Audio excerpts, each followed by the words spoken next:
ഹഗ്ഗായി. ബാബിലോണി പ്രവാസത്തിൽ നിന്ന് യഹൂദയിലേക്ക് ജനം തിരിച്ചു വന്നതിനു ശേഷം ദൈവം അയച്ച ആദ്യത്തെ പ്രവാചകനാണ് ഹഗ്ഗായി. ഹഗ്ഗായിയുടെ ഭാഷ കവിതാമയമല്ല. പേര് ആഘോഷപരം എന്ന് അർത്ഥമുള്ളതെങ്കിലും മറ്റു പല പ്രവാചകന്മാരുടേതും പോലെ ദൂത് ഗൗരവമുള്ളതാണ്. യെരുശലേം ദേവാലയം പുനർനിർമ്മിക്കുന്നതിന് യഹൂദ ജനത്തെ പ്രോത്സാഹിപ്പിക്കുന്നതിനു വേണ്ടി നടത്തിയ അക്ഷീണ പരിശ്രമത്തെക്കുറിച്ചാവും ഹഗ്ഗായി എഴുതിയത്.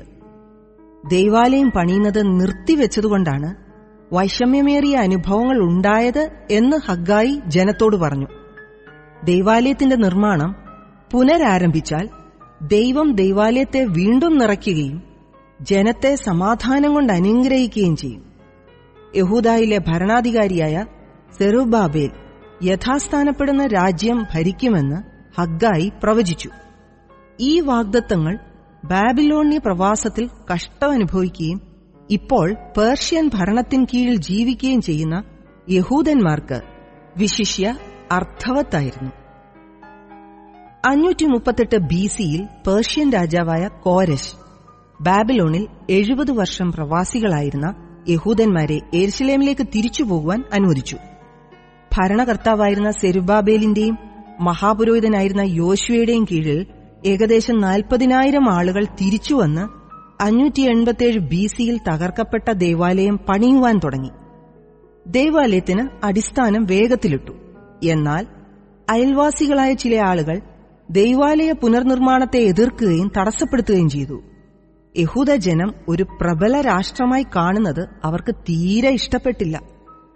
14 വർഷങ്ങൾക്ക് ശേഷം ദൈവാലയ നിർമ്മാണ പുരോഗതി തടഞ്ഞു. 522 BC-യിൽ മേദ്യ പേർഷ്യ രാജാവായിരുന്ന ദാര്യാവേശ് ദൈവാലയം പണി തുടരുവാൻ യഹൂദന്മാരെ പ്രോത്സാഹിപ്പിച്ചു. മോശമായ കൊയ്ത്ത്, ഭക്ഷണക്ഷാമം, പണദൗർലഭ്യം എന്നിവ മൂലം പുനർനിർമ്മിതി സാധിക്കുകയില്ലെന്ന് ജനം പരാതിപ്പെട്ടു. 520 BC-യിൽ സമയം പരിമിതമാണെന്ന് ഹഗ്ഗായി പ്രവാചകൻ ജനത്തിനു മുന്നറിയിപ്പ് നൽകി. ദൈവജനം ദേവാലയ പുനർനിർമ്മിതിക്ക് കാലതാമസം വരുത്തി. ഹഗ്ഗായി, സെഖരിയ പ്രവാചകനൊപ്പം ദേവാലയം പുനർനിർമ്മിക്കുവാൻ ജനത്തെ പ്രോത്സാഹിപ്പിക്കുകയും വെല്ലുവിളിക്കുകയും ചെയ്തു. നിർമ്മാണം പുനരാരംഭിക്കുകയും 515 BC-യിൽ പുതുക്കിയ ദേവാലയം പ്രതിഷ്ഠിക്കുകയും ചെയ്തു. പ്രതിഷ്ഠാ സമയത്ത് ഹഗ്ഗായി ജീവിച്ചിരുന്നുവോ ഇല്ലയോ എന്ന് തീർച്ചയില്ല. 2 ഭാഗങ്ങളായി തിരിക്കാം. 1-ാം അധ്യായം 1 മുതൽ 15 വരെ ആലയം പണിയുവാൻ ആഹ്വാനം. 2-ന്റെ 1 മുതൽ 23 വരെ യഹൂദയുടെ മേലും അതിന്റെ ദേശാധിപതി സെരുബ്ബാബേലിന്റെ മേലും ദൈവം ചൊരിയുവാൻ പോകുന്ന അനുഗ്രഹങ്ങൾ. ഹഗ്ഗായി പ്രവാചകന്റെ പുസ്തകം, അധ്യായം 1. ദാര്യാവേശ് രാജാവിന്റെ 2-ാം ആണ്ട് 6-ാം മാസം 1-ാം തീയതി യഹോവയുടെ അരുളപ്പാട് ഹഗ്ഗായി പ്രവാചകൻ മുഖാന്തരം യഹൂദ ദേശാധിപതിയായി ശയൽത്തീയേലിന്റെ മകനായ സെരുബ്ബാബേലിനും മഹാപുരോഹിതനായി യഹോസാദാക്കിന്റെ മകനായ യോശുവയ്ക്കും ഉണ്ടായതെന്തെന്നാൽ, സൈന്യങ്ങളുടെ യഹോവ ഇപ്രകാരം അരുളിച്ചെയ്യുന്നു: യഹോവയുടെ ആലയം പണിയുവാനുള്ള കാലം വന്നിട്ടില്ലെന്ന് ഈ ജനം പറയുന്നുവല്ലോ.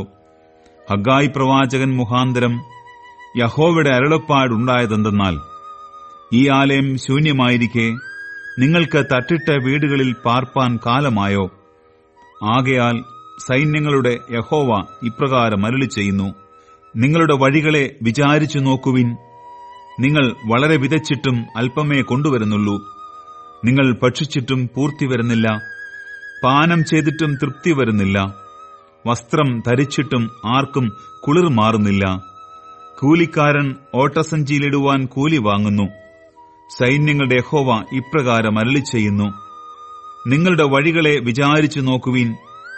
നിങ്ങൾ മലയിൽ ചെന്ന് മരം കൊണ്ടുവന്ന ആലയം പണിവിൻ. ഞാൻ അതിൽ പ്രസാദിച്ച് മഹത്വപ്പെടുമെന്ന് യഹോവ കൽപ്പിക്കുന്നു. നിങ്ങൾ അധികം കിട്ടുമെന്ന് കാത്തിരുന്നു, എന്നാൽ അത് അല്പമായി തീർന്നു. നിങ്ങളത് വീട്ടിൽ കൊണ്ടുവന്നു, ഞാനോ അത് ഊതിക്കളഞ്ഞു. അതെന്തുകൊണ്ട്? എന്റെ ആലയം ശൂന്യമായി കിടക്കുകയും നിങ്ങൾ ഓരോരുത്തരും താന്താന്റെ വീട്ടിലേക്ക് ഓടുകയും ചെയ്യുന്നതുകൊണ്ട് തന്നെ എന്ന സൈന്യങ്ങളുടെ യഹോവയുടെ അരുളപ്പാട്. അതുകൊണ്ട് നിങ്ങൾ നിമിത്തം ആകാശം മഞ്ഞു പെയ്യാതെ അടഞ്ഞിരിക്കുന്നു, ഭൂമി അനുഭവം തരുന്നതുമില്ല. ഞാൻ ദേശത്തിന്മേലും മലകളിന്മേലും ധാന്യത്തിന്മേലും വീഞ്ഞിന്മേലും എണ്ണയിന്മേലും നിലത്തെ വിളവിന്മേലും മനുഷ്യരുടെ മേലും മൃഗങ്ങളുടെ മേലും കൈകളുടെ സകല പ്രയത്നത്തിന്മേലും വറുതിയെ വിളിച്ചു വരുത്തിയിരിക്കുന്നു. അങ്ങനെ ശെയൽതീയേലിന്റെ മകനായ സെരുബാബേലും മഹാപുരോഹിതനായി യഹോസാദാക്കിന്റെ മകനായ യോശുവയും ജനത്തിൽ ശേഷിപ്പുള്ള ഏവരുമായി തങ്ങളുടെ ദൈവമായ യഹോവയുടെ വാക്കും തങ്ങളുടെ ദൈവമായ യഹോവയുടെ നിയോഗത്തിന് ഒത്തവണ്ണം ഹഗ്ഗായി പ്രവാചകന്റെ വചനങ്ങളും കേട്ടനുസരിച്ചു. ജനം യഹോവയെ ഭയപ്പെടുകയും ചെയ്തു. അപ്പോൾ യഹോവയുടെ ദൂതനായ ഹഗ്ഗായി യഹോവയുടെ ദൂതായി ജനത്തോട്, ഞാൻ നിങ്ങളോടുകൂടെ ഉണ്ടെന്ന് യഹോവയുടെ അരുളപ്പാടെന്ന് പറഞ്ഞു. യഹോവ യഹൂദാ ദേശാധിപതിയായി ശെയൽതീയേലിന്റെ മകനായ സെരുബാബേലിന്റെ മനസ്സും മഹാപുരോഹിതനായി യഹോസാദാക്കിന്റെ മകനായ യോശുവയുടെ മനസ്സും ജനത്തിൽ ശേഷിപ്പുള്ള ഏവരുടെയും മനസ്സും ഉണർത്തി. അവർ വന്ന് തങ്ങളുടെ ദൈവമായ സൈന്യങ്ങളുടെ യഹോവയുടെ ആലയത്തിങ്കൽ വേല ചെയ്തു. ദാര്യാവേശ് രാജാവിന്റെ 2-ാം ആണ്ട് 6-ാം മാസം 24-ാം തീയതി തന്നെ.